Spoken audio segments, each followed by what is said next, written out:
In order to understand how we got here, we need to understand how the police were trained. For decades, a silent psychological operation has been running inside the precinct houses and academy halls of this country. It is a campaign designed to turn the protector into an enforcer by feeding them a carefully crafted enemy. This enemy has a name created in a lab: the sovereign citizen. The actual FBI internal documents, Exhibit 3 from 2010 and Exhibit 4 from 2015, admit a truth they hope the officer on the street never realizes. The term sovereign citizen is a manufactured oxymoron. You cannot be a sovereign, a supreme authority, and a citizen, a member of a corporate political body, at the same time. The FBI knows this. They explicitly state in their 2010 Introduction for Law Enforcement that the people they are targeting rarely use this label. Instead, these individuals identify as flesh and blood men, living souls, or freemen. So why did the federal government spend millions of dollars to force a nonsensical label onto the public? Because once you label a man a sovereign citizen, you have successfully moved him out of the realm of lawful living being and into the realm of psychological threat. Look at the training materials. They provide police with a list of indicators to watch for during a traffic stop. But when you look at these indicators through the lens of the law, a terrifying reality emerges. The FBI instructs officers that if a man asks to see their oath of office, it is an act of harassment. If a woman signs her name without prejudice to reserve her constitutional rights, the training labels it a tactic of an extremist. If a citizen asks for the delegation of authority that proves the officer has jurisdiction, the FBI calls it pseudo-legal nonsense. This is the grooming of an American police officer. They are being taught that the very law they swore to protect is actually a weapon used against them by terrorists. They are being conditioned to feel like victims of the Constitution. By the time we reach the 2021 Strategic Intelligence Assessment, Exhibit 5, the trap is fully set.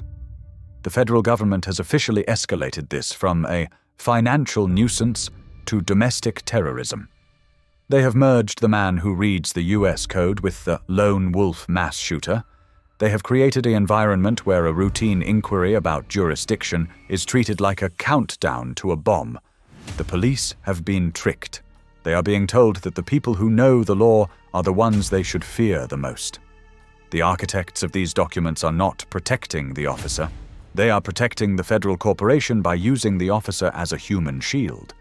They are banking on the hope that the officer is too tired, too busy, or too indoctrinated to see that the extremist in the driver's seat is actually the only person in the interaction who knows exactly what the officer's job is supposed to be. The truth is hiding in plain sight in the FBI's own files. They admit that most of these actions are lawful innocent conduct and the exercise of rights guaranteed by the United States Constitution. Yet they still tell the officer to detect, penetrate, and disrupt. This is not a training manual. It is a declaration of war on the standing of the people, signed by the very agency that claims to be our shield. And the first casualty of this war is the officer who believes he is doing his duty while he is actually violating his oath. The training you've received is designed to keep you looking at the threat, so you never look at the ledger. To understand the deception, we must look at the operating manual of the system itself. The federal government often frames the idea of a corporate state as a conspiracy theory. Yet their own law, the law you are told to enforce, admits the truth in black and white. Title 28 of the U.S. Code, Section 3002, Paragraph 15, states it clearly. United States means A federal corporation. It is not a country, it is a business, and every business requires a person to contract with. This is where the straw man comes in. The FBI's 2010 report, Exhibit 3, admits that the system creates a fictitious identity for every living soul, a corporate entity usually written in all capital letters on your driver's license, birth certificate, and social security card. This person is the debtor. The living man, or living woman, is the one the corporation tries to trick into becoming the surety for that debtor's liabilities. But here is the revelation they don't want you to comprehend. The corporation operates under a specific set of rules called the Uniform Commercial Code, or the UCC. The FBI's 2015 primer, Exhibit 4, actually shows UCC 1-308 right on its cover. Why? Because UCC Section 1-308 is the remedy. It states, a party that with explicit reservation of rights performs or promises performance does not thereby prejudice the rights reserved. In lay terms, the law itself provides a way for a living man to interact with the corporate state without giving up his natural rights. When a man signs without prejudice, or UCC 1-308, he is telling the corporation, I will use your forms, but I do not consent to your jurisdiction, and I do not waive my rights.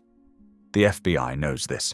In Exhibit 3, page 20, they admit that the UCC is a legitimate set of forms used to secure a loan and protect interest. Yet in the same breath, they tell police that if a citizen uses these same legitimate forms to protect their own life and property, it is a criminal tactic. They are teaching you that the remedy is a crime. Police officers, you are being used as administrative debt collectors for a federal corporation. When you see someone asserting their standing under the UCC, you aren't seeing a criminal. You are seeing someone who has read the user manual of the system. The FBI training is designed to make you treat the law-abiding as the law-breaking, simply because they've learned how to stop being the collateral for the corporation's debt. They assume you aren't smart enough to look up 28 U.S.C. Section 3002. They bank on you never realizing that the sovereign you are fighting is simply a man who refuses to be a person owned by a company. We have seen the labels. We have seen the corporate codes. Now we must look at the final trap, the one set for the men and women in uniform.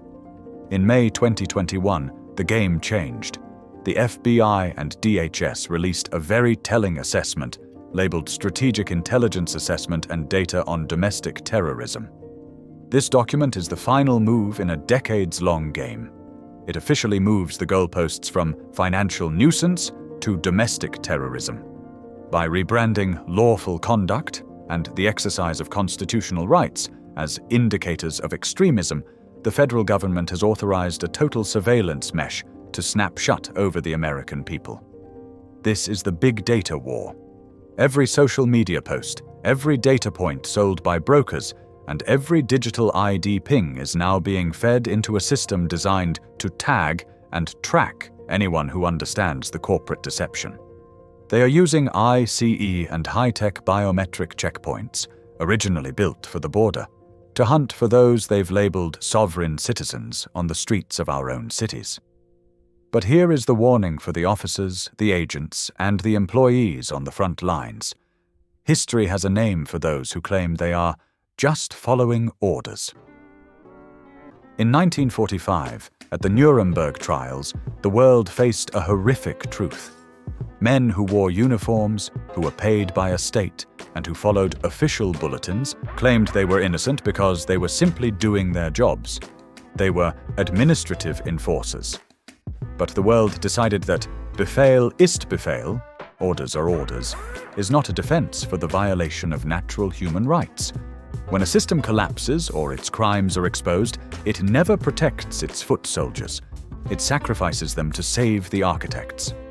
The federal government is setting you up for a pawn sacrifice.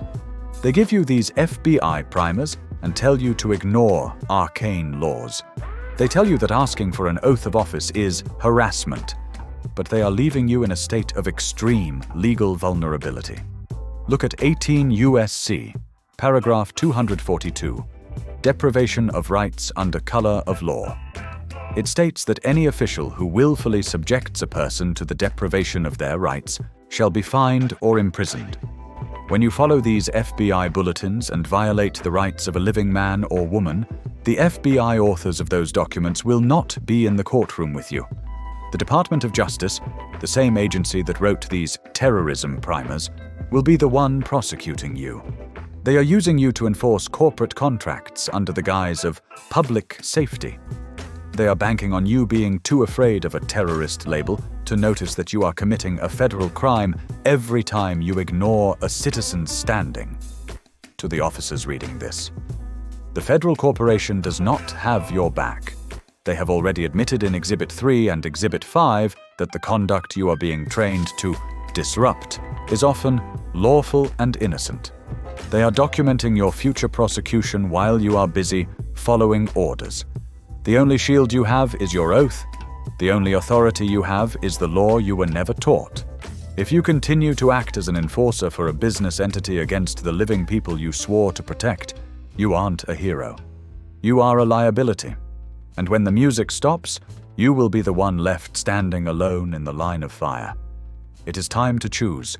Are you an agent of a corporation, or are you a protector of the people? History is watching, and history does not forget the enforcers.